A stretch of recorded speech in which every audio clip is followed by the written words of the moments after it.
All right. So we have to find where we left off.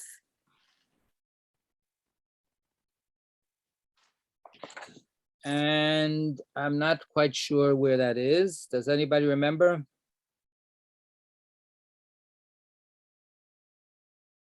We are in a string of teachings by Rabbi Elazar in the name of Rabbi Hanina. I think we finished. We're on 15A4, I think.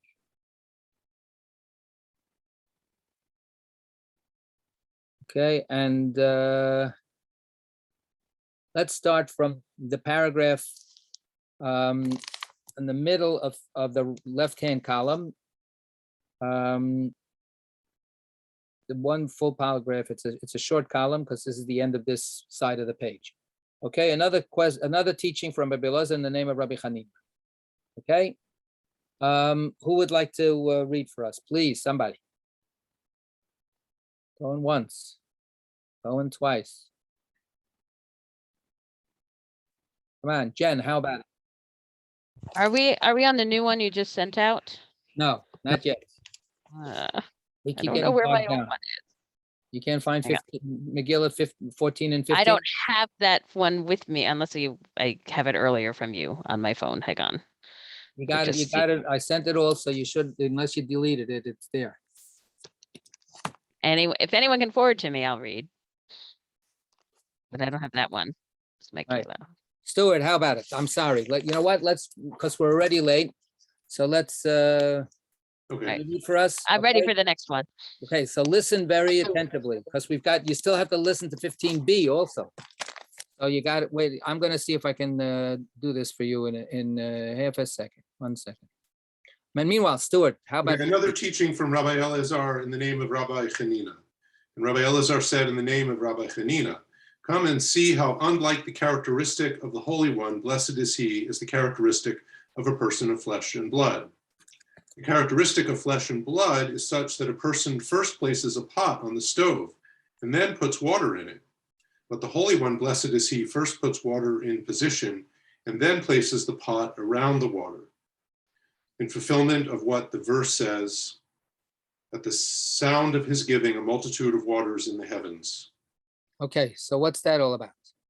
You can read that the waters in the heavens is right, the beginning of creation. How did God create the world? If you look at the note is, where is it? Do we have a note here for this? 44. Jeremiah 10:13. The verse continues. Ya'aleh nishim Nesiim. What is it? Not Nesiim, Nesiim. Nesiim miksei haaretz. And he raises clouds from the ends of the earth. First, God put water in various locations in the heavens, and then he introduced clouds to contain the water. Okay, so, okay, got it? So in other words, this is the opposite of what we do. If you take water and you want to pour yourself a glass of water and you pour the water first and then you bring the glass over, the water all falls all over the place and then you just have a mess. There needs to be a container prepared ahead of time, and then the liquid gets put into the container. But for God, it's the opposite. God is not bound by the laws of physics the way we are, and God puts waters all over the world before he created the heavens to hold the waters. So that's the opposite, and certainly something that is impossible from our perspective, in our realm of experience. God is not ruled. In other words, God is not ruled by the laws of that this world is ruled by. He created the rules. He's not bound by those rules. Jen, I sent it to you. I don't know if you got it. Okay. But I mean, there's also a point about the creative act, right? So you think about sort of a cliche about Michelangelo is finding the David in the rock, right? Or is he is the rock there and he's making a sculpture out of it, or is the sculpture buried inside the rock and he needs to uncover it? I don't know which this is. It just, why is it more creative?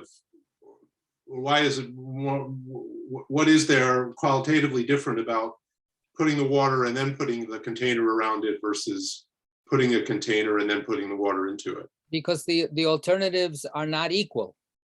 This is a little bit like the idea of creation out of nothing, right? Right. Human beings cannot create out of nothing. We use the materials that Right. we have in this world. What this is saying is that God creates the very materials. God doesn't, so it's not that God is, God is not operating on the same plane, the same dimension of reality that we are. So we can't, talk about the water. We couldn't even get the water to pour the water unless we had a utensil, a container to hold the water to then bring it over to our kitchen counter and then pour it all over the kitchen counter without the cup, right? It's all, you can go through an infinite regression on this. And that's the point. The point is that God breaks that infinite regression because God puts the water there without having to worry about where do I get the water? How do I bring the water over here into this world? That's the mystery, and that's the distinction that's being made. It's not a question of God is better than us. God is different than us. The reality of God is completely other. This is what Maimonides was saying when he said anything that you'd use in a human language, which is the only language we have, any human expression describing God is a diminishment of God because it's all based on our own reality. And in fact, other people have said it as well. The truest statement is God does not exist, because existence is a concept that we have only within our world. Right. And that's not a word that can apply to God because God transcends existence. God is the author of existence. Right. So- But there is a, So the sorry, same there's an thing. order. Sorry. Go ahead. There's an order of creation, right? So on the first day, God created the heavens and the earth. And then, and there's a progression. I mean, he could have made the zebras first and made the heavens and the earth later, right? Because it's all a creative act, and he doesn't make the atoms first and then create matter out of the atoms. There's a very specific order of creation, and it's just not. I don't know where that order comes from, it reflects, in some sense, an ancient understanding of matter and. But you're jumping out of the discourse. Yeah, of course. So let's take the point that he's trying to make. The point that he's trying to make is, if you want to follow a little bit what you're saying that, the order that we have is not an order that meets any of our criteria for a rational order, because God is not bound by that. Right. That's what he's saying. Yeah. That's what he's saying. Josie. What page are we on? I'm confused. 15A4. Thank you. Okay. Okay. All right. So now we're at the last two lines on the left-hand column of 15A4. And the whole point is this is a linkage of teachings by Rabbi Elazar in the name of Rabbi Hanina, and they go all over the place, right? They're simply remembered as an anthology of teachings.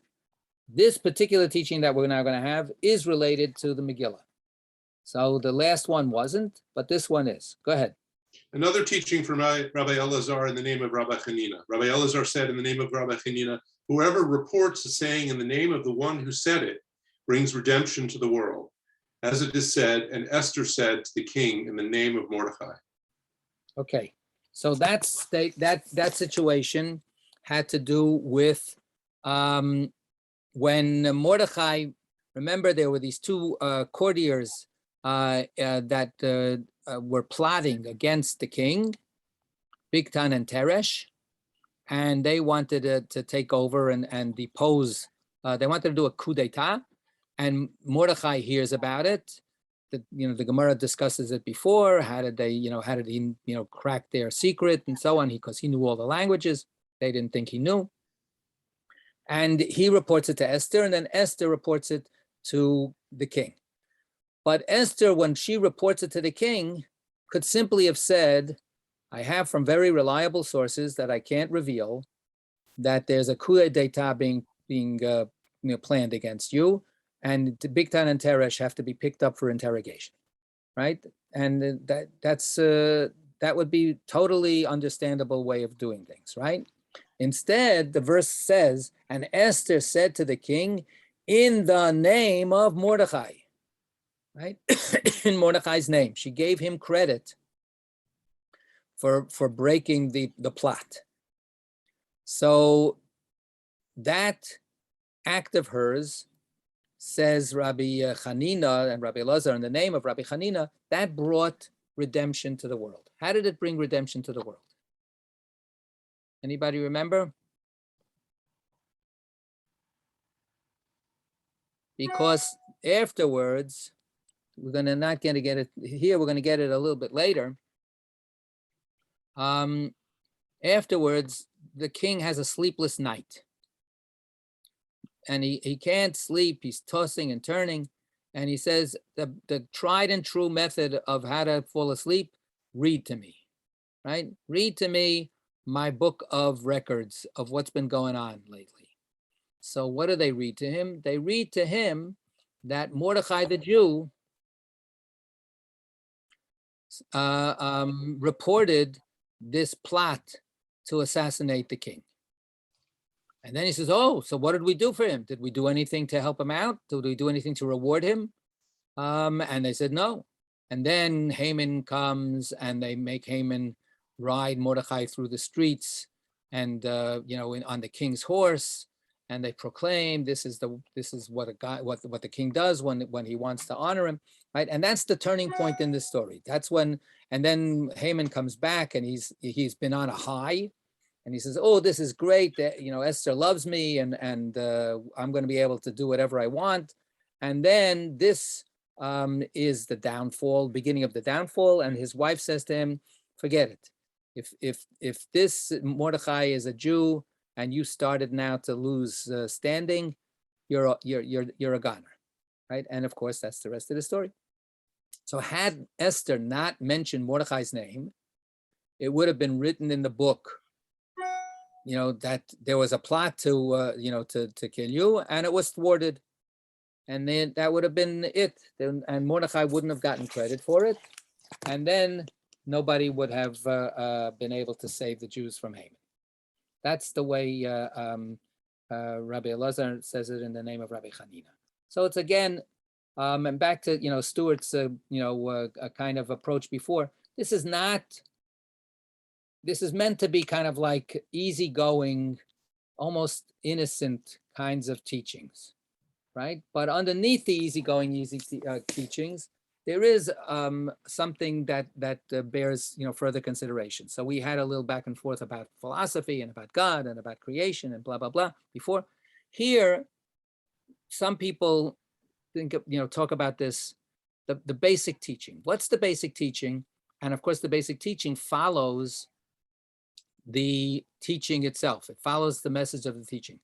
When you hear a teaching from somebody and then you pass it on, give that person credit, right? That's what it says. Anyone who mentions, whoever reports a saying in the name of the one who said it, brings redemption to the world, right? So this is not simply the ethics of anti-plagiarism, right? It's dishonest to say something without giving credit from where you got it.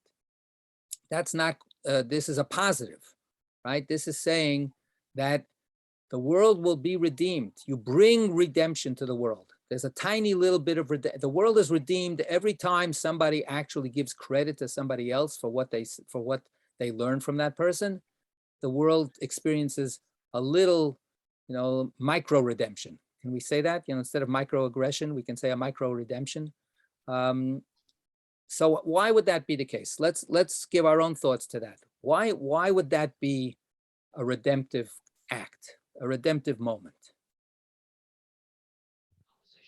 Yeah, Jen. For most of us, that's all we've got, like, is these little moments. So you want to hope that they will add up and help create a little bit of a better world. So yes, the micro redemptive moments are really precious. But why is this one? Why is this a micro redemption? Why is mentioning a statement in the name of the person who said it before? Why is that redemptive in and of itself? Josie, you wanted to say something, and then we'll come back. Josie, then Geraldine, back to Jen. If you don't have a J to your name, you're not speaking to me. That's it. Go ahead. Well, based on my background as a journalist, you have to give credit to your source. But if you want to take it further in a philosophical way, it means you are honoring whoever's teaching you're passing along. You're bringing that person's knowledge to the fore. Okay, good. Yeah, Geraldine? Well, I don't know if this exactly answers the question, but I think Esther saw Mordecai as the voice of the people, the head of the people. So it gave him, it made it that he was more representative of people in the group. So that's good for the specific situation with Esther and Mordecai, why she's giving him credit. But Right. now we have a generalization based on that specific example. You say everybody should do that. Everybody should give credit to whoever it is that said the thing that you heard. When you pass it along, you should give credit. So that's not Mordecai necessarily. That's anybody. Because that person in the mind of others is representative of his learning and what came before him. Even if the person's not necessarily learned. Let's see. Okay, I'm going to go to Jen, and then I'm going to go to Jay Stewart, because you have to have a J in order to be able to talk today. So yeah, go ahead. Now I guess. Yeah. I guess I was going along Josie's lines, and that then you're keeping this person's memory alive. You're allowing that person's memory to be a blessing if you keep repeating it. Although, like, if it were me personally, I wouldn't care if my name were attached or not. So I mean, it's I'm not sure it works for everyone, but the idea that you're keeping a precious person's memory alive and the wisdom they earned as you're passing it on and on, I would think, I don't know if enough of that helps with the redemption of the world. I think Micro. what I meant. That's what I meant. Came whatever from however that person learned from before, that is being carried on. Right. Good. Stuart. Yeah, just in response to Jennifer, I mean. But wait, just can you, what's the J stand for actually? Oh, the J. Judicious. Good. Judgmental. But if you're a scholar or writer, then credit matters quite a lot. But I think it's why? Well, because again, that's the coin of the realm. I mean, that's. So is it just about honor? No, it's about. What I was originally going to say is this passage parallels the previous, which is that just as we give God credit for creation and the creative act, we honor our human brethren by giving them credit as well. So it's a kind of parallel. Why is that so important? I mean, I like Jennifer's idea of kind of keeping, especially for someone who's passed away, it's a way to, it's the closest we come to immortality. It's the closest we come to outliving our own bodies by expressing ideas. And in that's right. And in that sense, back to what Geraldine was, that each one of us sort of in that sense represents all of humanity, right? Every human being and the mortality of everyone. So when we rescue that one person's memory, we're doing a micro redemption that reflects on rescuing everybody. Yeah, Geraldine. Again, I come from scientists, and there isn't anything, for example, that my brother is working on now that wouldn't be possible from what he learned from people before him. And he has to acknowledge that when he writes a paper, where he got the basis for what he carries on to the next spot. Right. So yeah, I think all of these things are contributing to this idea that we, it's respect. It's respect, and it's also humility, right? Mhm. It's Yeah. both sides. It's respecting the other person, but it's also saying I belong to Yes. a community that talks to each other. Yeah. And the coin of the realm, what Stuart was saying before, like in the academic world and so on, that's very precious. Not just because you want to get tenure or you want to be honored as the smartest person in the field, but also to recognize that there's a field, that you actually are, that you're part of a field, and that you're in conversation across borders, and those borders are spatial and also temporal, that you're in conversation with the great jurists of the past, or the great philosophers of the past, or the great scientists of the past, and so on. And that's the immortality, right? That's the immortality that that we participate in. And Jen said, "What if I don't care?" Right? But it's not up to you to care or not to care. It's not that we're just doing you a favor. We're doing everybody a favor. Right? It's part of what we were just studying earlier this morning. There's the depressing idea. What's this all worth? What if all my efforts are coming to nothing? And that's something that different people who work very hard sometimes to accomplish things, ask themselves, or they hit a wall or something like that. And part of what this is saying is we're going to be creating a culture that doesn't let your words disappear. Right? And that means if you're a big rabbi, we're going to remember what you said. But also, if you're my aunt and you used to say a particular thing, the next time you get to the table, or next time you're talking to a friend, oh, I had an aunt, she always used to say blah blah blah, right? That's the connectivity. That means that there's something, right? There's something that keeps on going. That's the down to earth immortality that we can hope for. So it's a micro, like I said, a little mini redemption. Yeah, Geraldine. Even something as simple as sharing a recipe that came from your great-grandmother and carrying it on from one generation to the other. Right. And there's a special taste. But with more spices, spices. So all of our. Well, but I went to, there's a special taste to saying that it comes from somebody. Yes. Right. As opposed to, okay, here's this great recipe for blah, blah, blah. Exactly.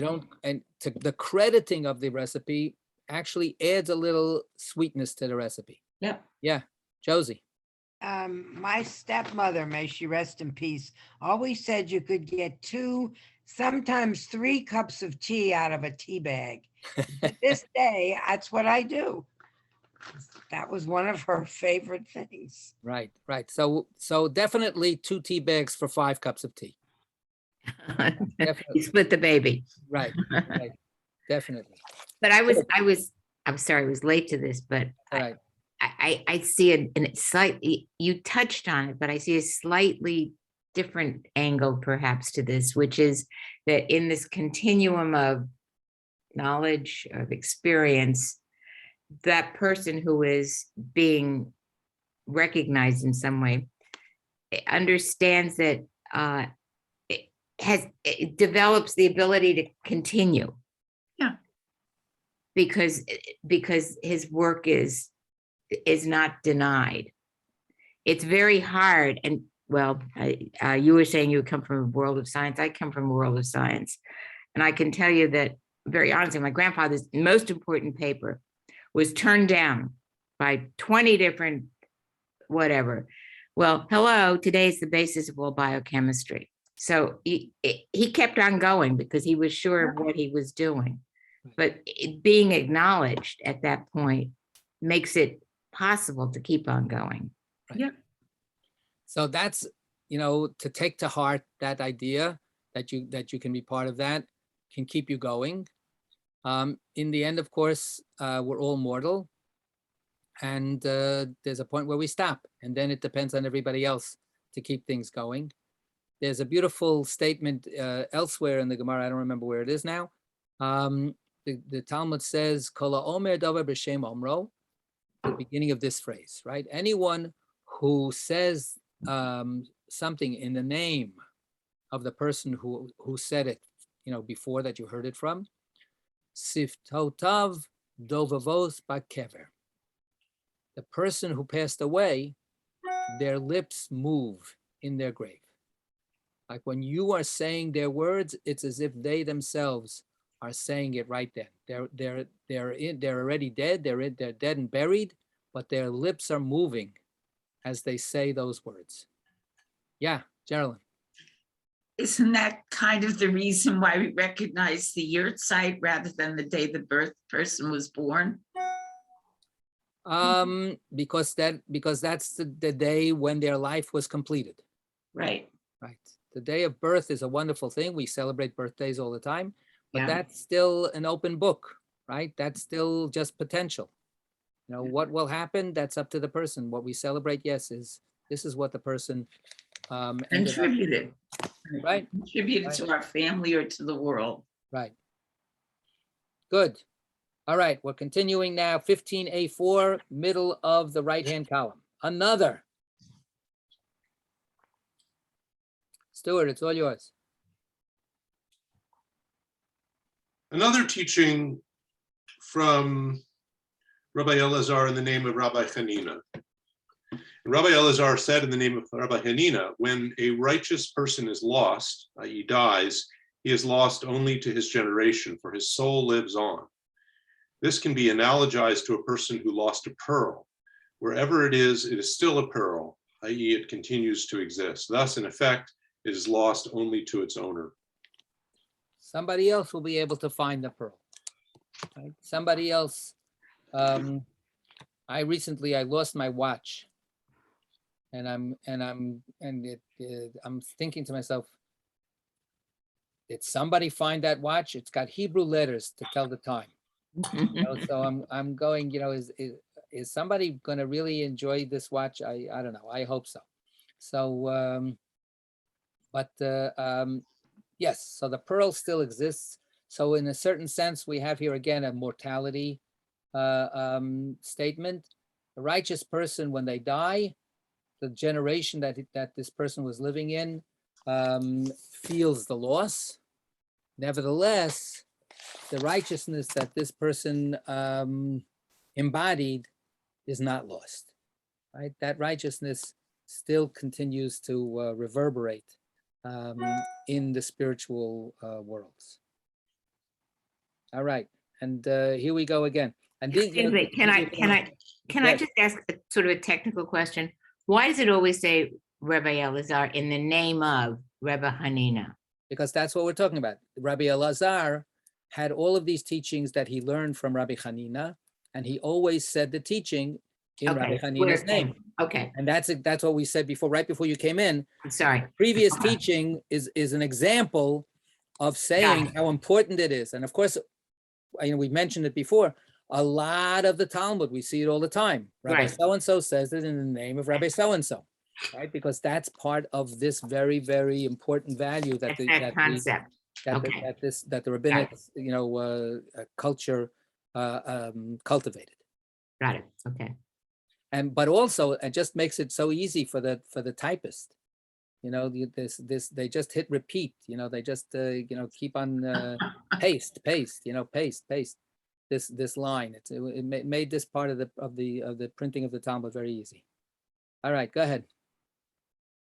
Another teaching from Rabbi Elazar in the name of Rabbi Hanina. Haman said, "Yet all this is not worth anything to me." Rabbi Elazar said in the name of Rabbi Hanina, when Haman said, "Mordechai sitting at the king's gate," he said, "All this is not worth anything to me." Okay, so let's just get the context. One second, let's just get the context. Let's look at note 48. Esther 5:13. Haman told his wife in confidence that his wealth and children do not mean anything to him. This Right, verse is and then the continuation of the verse is, see, that's 49. According to an alternative version of the Gemara's text, the following question is asked at this point. And because Haman saw Mordechai sit at the king's gate, that was reason for him to say, "And all this does not mean anything to me." Right. And all So this does either not mean- good. So that's all. I just wanted to get the other thing. He says, I have all this wealth. I've got all this position. I'm the king's viceroy, so to speak, and so on. But none of this is worth anything to me. Every time I see Mordechai sitting there at the gate, it's just like it turns it all into just dust and ashes. So either now we're going to ask a question, why is he so upset? Or we're putting it into just a statement. So this is the given, right? That Haman is completely miserable. Everything that he has is worthless as long as Mordechai is sitting in his position. But the implicit question, why? Okay, let's see. As Rav Chisda said, this one, i.e. Mordechai, came from a position of wealth. And this one, i.e. Haman, came from 15b1. From a position of poverty.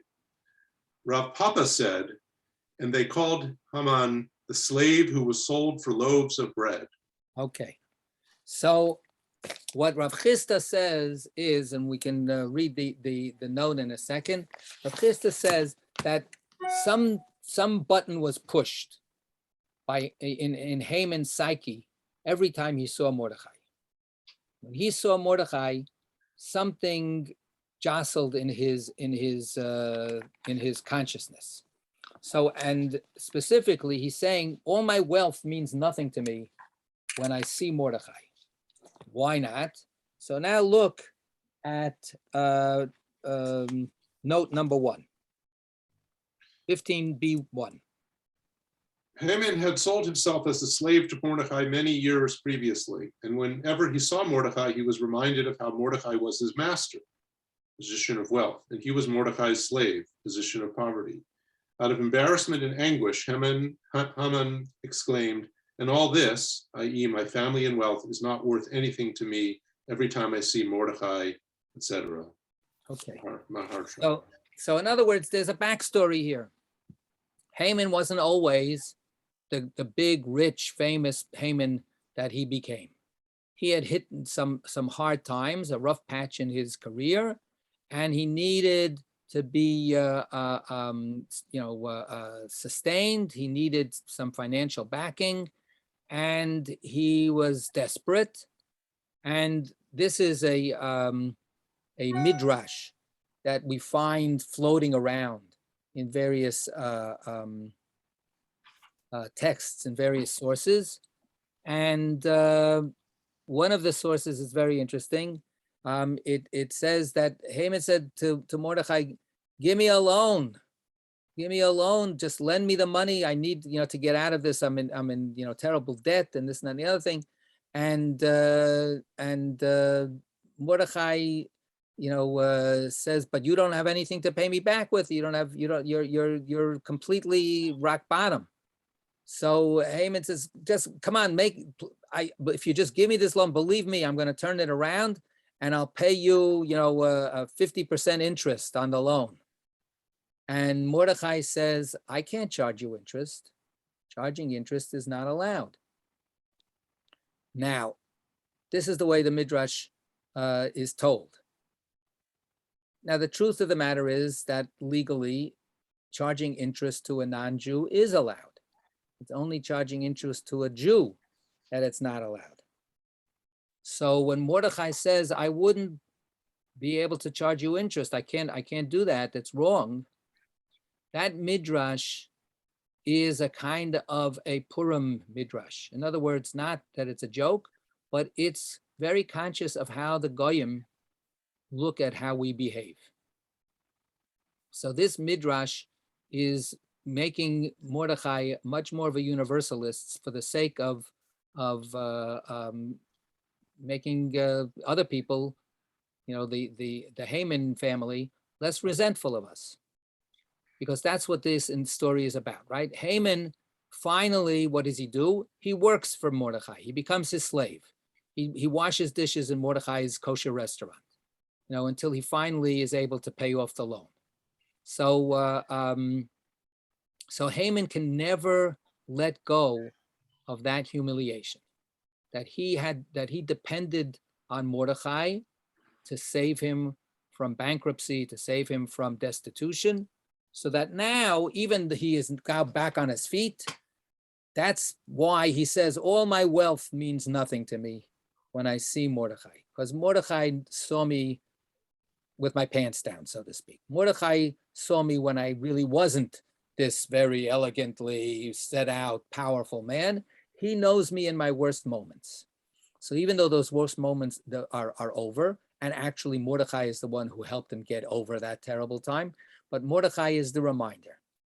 So this is the psychological suggestion that Rav Chisda is making, that a person hates to be reminded of their bad times, especially by the person who helped them, especially by the person who, so there's like this kind of like reverse feeling. Instead of gratitude, it becomes resentment and hate to the person who was my lifesaver, because it just shows how weak I was, and nobody wants to admit that. So it's a pretty intriguing psychological insight. I mean, it's hanging on a thread of an interpretive argument, but as an insight to the way people feel and think, it's pretty interesting. Sylvia. Well, I can see that that's a logical, that is a possible explanation of the situation. But I have two questions. First of all, what's actually in Esther that says that Mordecai gave him support? Zero. Nothing. Zero. The Okay. only thing, Second, that's what I'm saying. Wait. But I want to drive this home. What's here is that he says, my wealth means nothing to me when I see Mordecai. Okay. So that's where it goes. So it's an open question. It's an open question, just why? And at what point does this midrash appear? Do we know? So that's very hard to pinpoint. It's very hard to know when the midrash first appears, because the question is, where do we find it in print?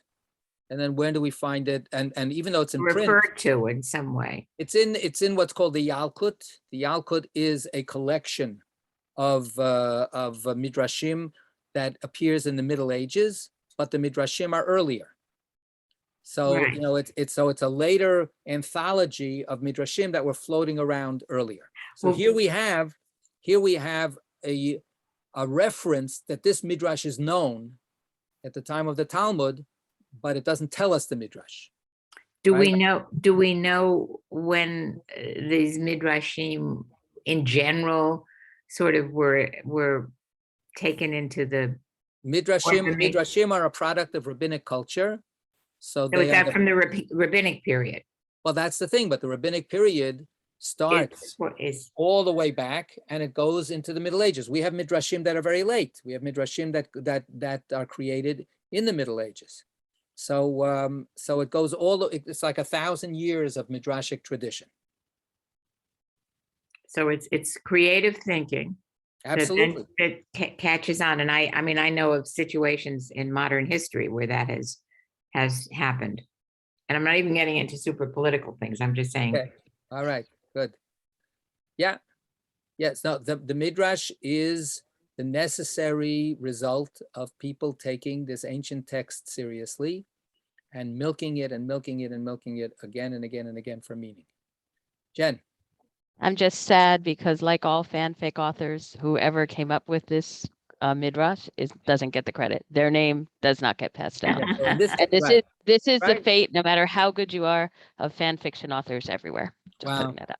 All right, good point. Yes, there is so much anonymous stuff that is here, even in this tradition, which is trying to create those chains of tradition with the name and the name and the name. Sometimes we have, more than one, step. So-and-so said in the name of so-and-so, who said in the name of so-and-so, who said in the name of so-and-so. So, but in this case, you're right. In this case, the only thing we have is we have Rav Chisda. In this case, we have Rabbi Elazar says in the name of Rabbi Hanina, who explains this based on a teaching of Rav Chisda. So here we have a little bit, again, of step after step after step. But Rav Chisda himself is alluding to a midrash that we don't have it's just out there. But I'm just saying that the placement of this right after the previous paragraph is very interesting. How so? Well, we're talking about the continuum of knowledge, if you will, in the Right, previous. except that there was an interposing paragraph between. Well, that. all right, Yes, yeah, that's but why close. close. Right. And Good. I don't know exactly what fan fiction is, but I mean, I guess it's sort of like Wikipedia where people contribute and they don't get any credit for it. You want to be looking on like AO3. It's people who take canon stories and Right. fill in the blanks. So it's Right. usually fiction that's out Very there. much like It's Midrash. movies, It's very much like manga. Midrash. It's Right. Midrash, yeah. Okay, but do they sign Midrash it? is fan fiction. Usually people use pseudonyms. Okay. That's just kind of an accepted practice. Very few Right. people use their real name. So you really ultimately, there's all these wonderful things that fill in the stories on so many different genres. And, it's established TV shows, movies, books, novels, manga, anime, whatever. Right. And it fills in the blanks or takes or Oh. makes it an alternate universe or puts Interesting. characters in different positions or sometimes does stuff better than the original author does. So one midrash is there was this girl who was half Indian in the UK. And when she read Harry Potter, she pictured him as being half Desi, half Indian. And she was an artist. And so she drew Harry Potter always as half Indian. And that caught on in the world of the fandom. And at least half of Harry Potter fanfics picture him as half Desi, like Very explicitly mention that he's half Indian, or it just became an established part of Harry Potter fandom without having any reality in the actual canon. But it's real too in the head Right. canons of like so many fans that Harry Potter is half Indian And or a quarter Indian or some Indian descent. So, and just Where do because you- this Desi girl wanted him to be and drew him that way, and her pictures were so good that's now how people picture Harry Potter. And where does fan That's fiction live? example. Where does fan fiction live? Some, Where is it? Tumblr AO3. You have to write to me your fandoms, and I will tell you where to find the best fan fiction for those. But AO3 is probably your first starting point. Okay, Place called Stuart, AO3. ask for me, please. What's AO3? Yeah, next question. It's a website. AO3 is a website, So and look, actually, there is biblical midrash on there because there's biblical fan fiction on there too. So it's like basically anything you can imagine that has a fandom will be on there. Moses fan fiction kind of thing. Well, I have actually, it's not my fandom in that sense. So because we already have midrash, so But I'm just saying, to me, the idea Fun to is look. if you look at Wikipedia and people spend all this time, describing every episode ever of I Love Lucy, and they don't get any credit for it. It's kind of mystifying to me, but there's a certain, contributing to the culture without claiming any individual credit for it. It's just this collective, Yes, collective process, which yes, is interesting and different yes, from. but the way Stuart, scholars- I think that you can find out who the author is of a Wikipedia piece. No, you have to. I don't know. I don't You think have to that's look, right. because my grandson did something once, and his name, we found, his name was in there, deep in there somewhere. You have to go back into the background of but it. you're going to be dealing with pseudonyms also because people That don't want to could be be. harassed in real life who are That's writing totally for true. Wikipedia. That's totally true. Well, maybe the Talmud is pseudonyms. Do we know? That's right. We definitely have definitely that's a factor. In yesterday's Torah reading, Moses says, "Oh God, what name should I use for you?" when I go to talk to the Israelites and say that you're sending me to liberate them. And God makes up a pseudonym, so to speak. Just kidding. Yeah. No, Meryl, can't hear you. Still muted. Okay, since we're asking really basic questions about this, what is fandom and what is fan fiction? Fandom is a group of people who are into a particular It's canon. Fandom? Yeah, I'm going to put it in chat along with AO3s. Okay. Now, fandom. People who like Harry Potter, for example, are considered the Harry Potter fandom. People who love one of my favorite manga is Haikyuu, and people who are, that's a Haikyuu fandom. People who are really into it and want to talk about it and get life lessons from it, or pair certain characters together, or fill in the blanks that are left open by canon. That's the kind of thing that Okay. fandom does. People that like opera, that's the Our fandom of the opera. yeah, and usually, Fandom, but then the fandom you'll of have the a opera. Verdi fandom, but it'll be more specific than that. It'll be a Verdi fandom and this, fandom. Like it'll be people tend to get pretty, and sometimes fandom is toxic, and sometimes fandom is wonderful. They're both those things, and it's just like religion. Basically, religion is a fandom kind of in my head. Like I'm also in the Jewish fandom. That's one of my many fandoms. But it has the same, like both like really wonderful aspects like religion does and really toxic aspects as people get into fandom wars and all sorts of crazy things happen. So it's like humanity writ large and a very small thing. So I advise enjoying the best of fandom, read the stories you like, and don't get into arguments with people. How can you, all right, technical question, how can you be anonymous if you're sending it from your web, from your Pseudonym. Pseudonyms, yeah. you just log on through a different No, when you different name. log onto a site, you give your email A that you name that use, you and wanna you choose use. a pseudonym. Yeah, exactly. But you can be tracked, I think. If somebody wants to put a lot of effort into it, yes, they can probably track you down. But then you're dealing with people who are, I mean, it's going to be rare that somebody's going to go that far. There are caveats, and read warnings and trigger labels on any story in case it's something you want no part of. So that's just coming. Is there a fandom for fandom? No, I don't think so. There are people who write about fandom, though, for sure. And actually, there was just a book about the comparing religion and fandoms, which was interesting to me, except that she never got to the point where can you actually just look at religion as a fandom because it has so many of the same aspects, but she didn't go there. I would go there, though. Right. Good. Very good. All right. So you know what? Now we're going to have 15b1, 4 lines from the top. The Gemara teaches another exposition of this verse, and all this is not worth anything to me. This teaches that a record of all the treasures of that wicked man were engraved on his heart. And when he saw Mordecai sitting at the king's gate, he said, all this is not worth anything to me. Okay. So how does that come out? So if you look at note 3. Actually, Haman said this in his home to his wife and confidants.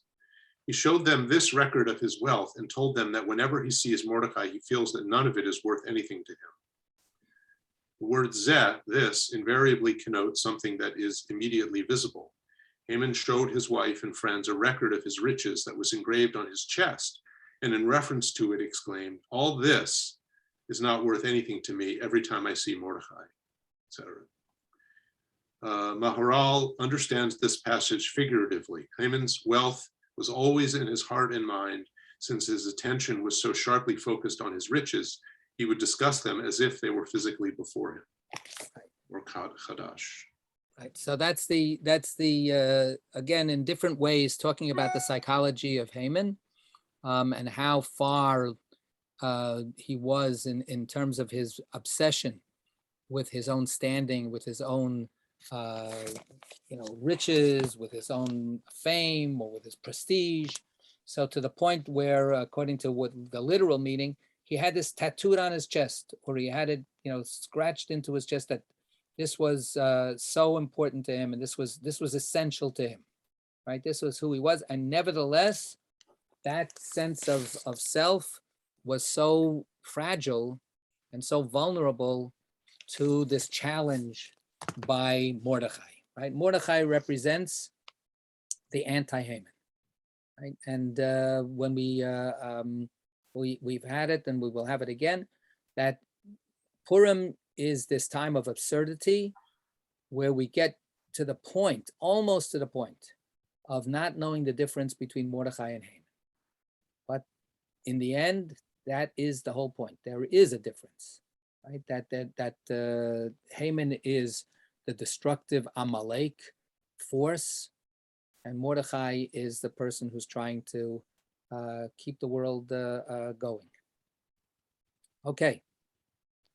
Another teaching. Another teaching from Rabbi Elazar in the name of Rabbi Hanina. And Rabbi Elazar said in the name of Rabbi Hanina, in the future, the Holy One, blessed is he, will be a crown on the head of every righteous person, as it is said, in that day shall Hashem, master of legions, be a crown of beauty, etc., and for a diadem of glory. Right. This is from yesterday's Haftorah. Coincidence? I don't know. What book? This was from Isaiah, right? 4, it tells you. Isaiah 28:5. Right. What is signified? What is signified by the words, for a crown of beauty and for a diadem of glory? They teach that this reward is for those who do his will and for those who await his glory. One might have thought that this divine coronation is for anyone who does God's will. The verse therefore states immediately afterward, to the remnant of his people, to teach that this reward is only for one who makes himself like remnants, i.e. he remains humble despite the reward. Okay. So this is the future promise. The Haftorah itself has this back and forth between admonishing the children of Israel, Ephraim and Judah, to clean their act up. We studied this a little bit, last week in our Torah study. And then if everybody does that, then there will be redemption and God will be restored to God's glory. So here we have a very striking image that the Holy Blessed One will be a crown on the head of every righteous person, right? Which sounds a little, what can I say? A little shocking maybe, because the righteous person is the person who is the main figure, and the crown is something sitting on their head, right?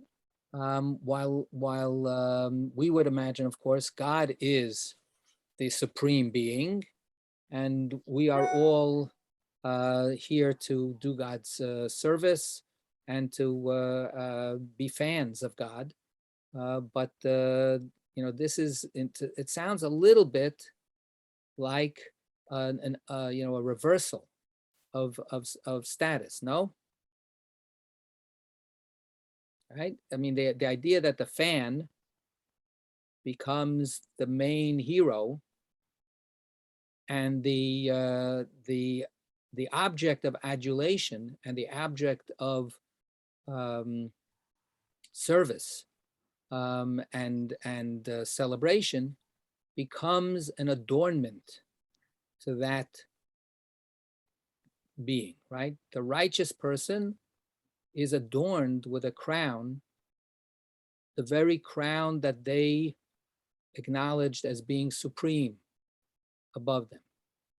And then as we read the rest of the paragraph, so is that anybody that serves God?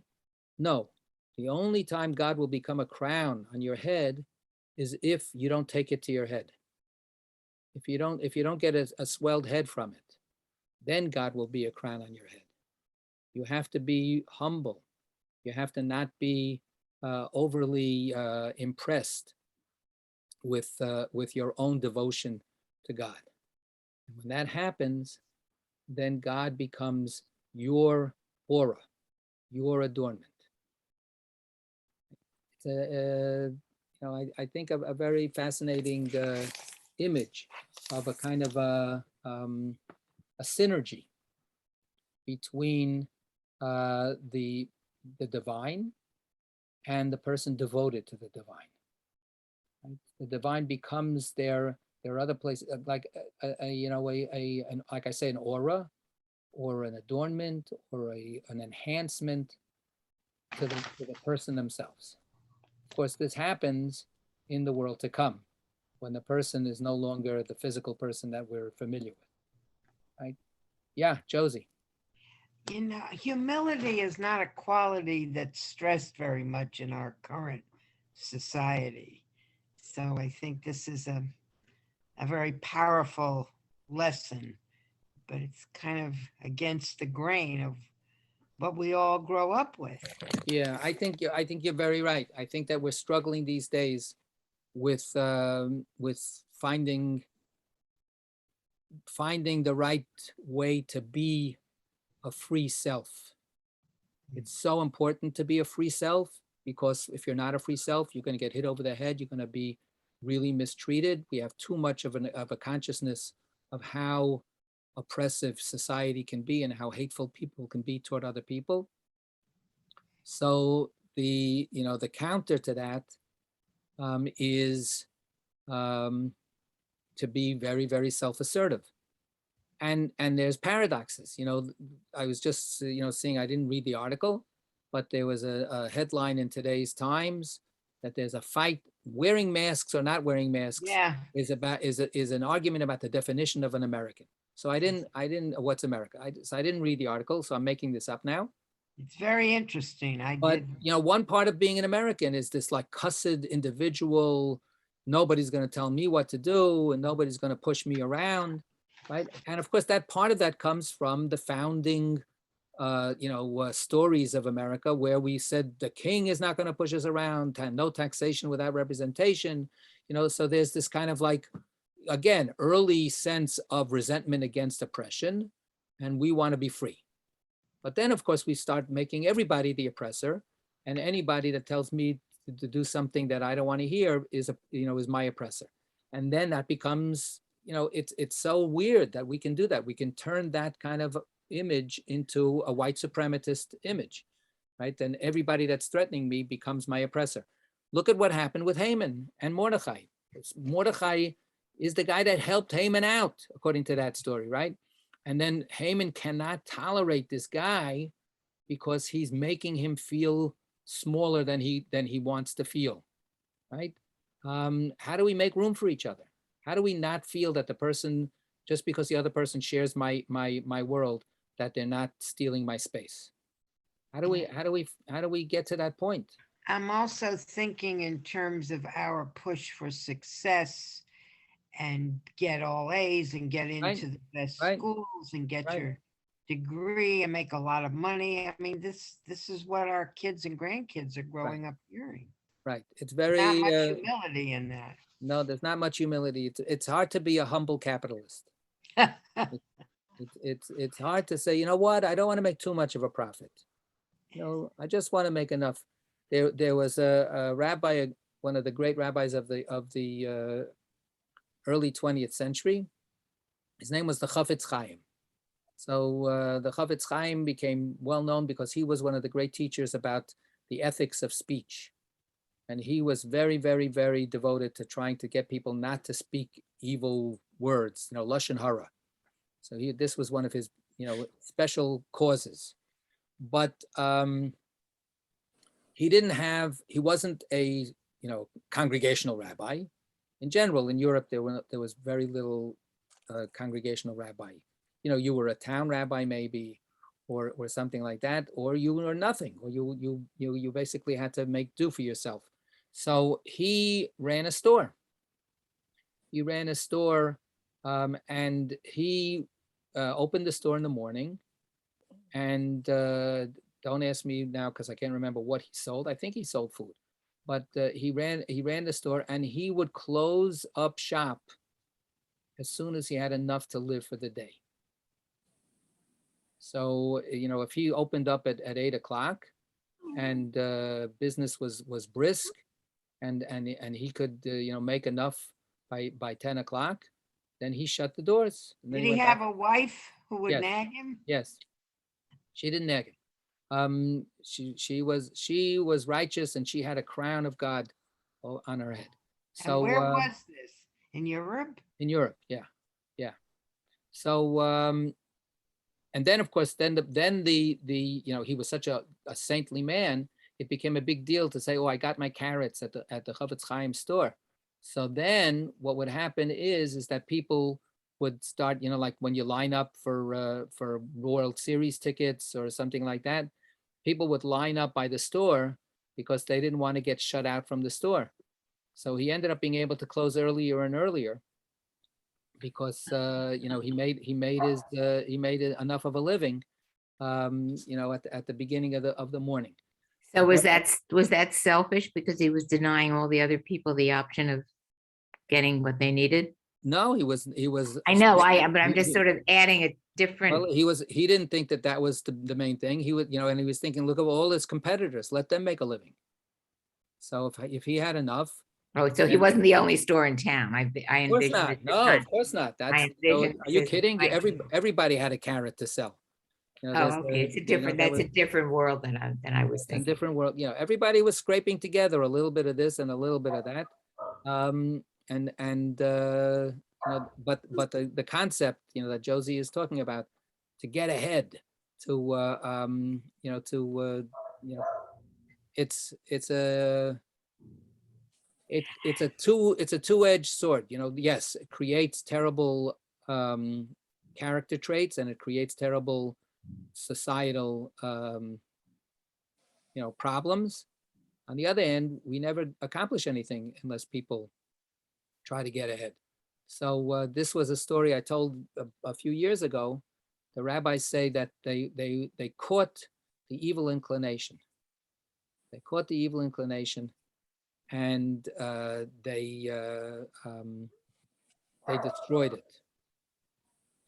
And they said, "Oh, yay, victory! No more evil inclination. Nobody's, going to be an obnoxious so and so." And then they watched, and for 3 days, they saw that none of the chickens laid any eggs. Nobody announced that they were getting married, and nobody built a house, and nobody did any of the things that make the world go round.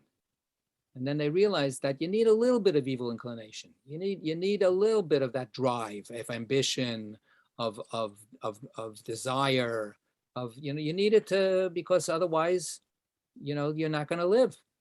So they had to pray and pray, and they had to be able to get the evil inclination back into the world. So that's the problem, the back and the forth. Yep. Okay. Let's see maybe we'll stop here, because then we're going to get into, you know what? No, let's go one more paragraph, one more teaching. Go ahead. Scripture then lists. Scripture then lists further categories of righteous people who will receive this divine reward. And for a spirit of judgment, this refers to one who judges his evil inclination and forces it to repent from the sins it has committed. To one who sits in judgment, this refers to one who renders a judgment that is absolutely true. And for strength, this refers to one who overcomes his evil inclination, i.e., he does not allow it to lead him to sin. Those who turn back the battle, these are the scholars who give and take in the battle of Torah, i.e., they debate matters of Torah. To the gate, these are the Torah scholars who come early in the morning and stay late into the evening in the synagogues and study halls. Okay, so these are different people who are singled out here for praise. The last ones, is simple. This is Torah scholars who are, hashing it out among themselves to try to clarify what's going on. People that come early and stay late and are devoted back to, connected very much to what we were studying in Pirkei Avot, in the foundational teachings that we study at 10 o'clock. This is shakud, right? This is to be diligent and eager and enthusiastic about studying Torah. So all of those things, and who come to the synagogues and to the study halls. We have a couple of categories before that are more universal, not about Torah scholars, but about each person who's capable of doing certain special things. So one is the first one, right? One who puts his own evil inclination on the seat of examination, right? This is about self-awareness. This is about judging oneself and not letting oneself off the hook so easily, and really questioning, did I do the right thing? Am I behaving the right way? Am I feeling what I feel? Do I need to overcome that? Do I have to do something better here? So that's the idea of judging one's own evil inclination, to be aware that we have that and to keep it in check. That idea of the evil inclination can be valuable, but only up to a point. How do I rein it in? Right? How do I make sure that I'm judging it correctly? I want to next time just pay attention a little bit to the second one, right? This refers to one who renders a judgment that is absolutely true. We'll look at the note there, and we'll discuss that next time. So that's going to be next time. I just want to give a heads up. Generally speaking, we are now entering the season where we're going to be having candidates coming in to be, come to serve Rabbi the search. community and the rabbi search candidate. So that's going to happen every 2 weeks, starting on the weekend of January 6th through 9th. So Thursday through Sunday. So next week, God willing, we'll be studying again together like now, but then the following week, our groups are canceled because we're giving space there for the candidate to come. Then the following week, we're back to our schedule. Then the following week, it's another rabbinic candidate. Then the following week, we're back. Then the following week, it's another rabbinic candidate. There are at least 3 candidates. There might be a 4th. So the schedule is it's every other week. After next week, we stop, and then every other week. Okay, Merle, yeah. Yeah, so does the schedule, the Thursday through Sunday, does that mean that we're not having Torah and Zohar on Thursday nights? Thursday, also every other week. So Okay. the So Thursday it's the of whole January, week. it starts January 6th. January Okay. 6th is the first extended week. Okay, thank you. Okay, all right, be well, everybody. Thank you. Thank you.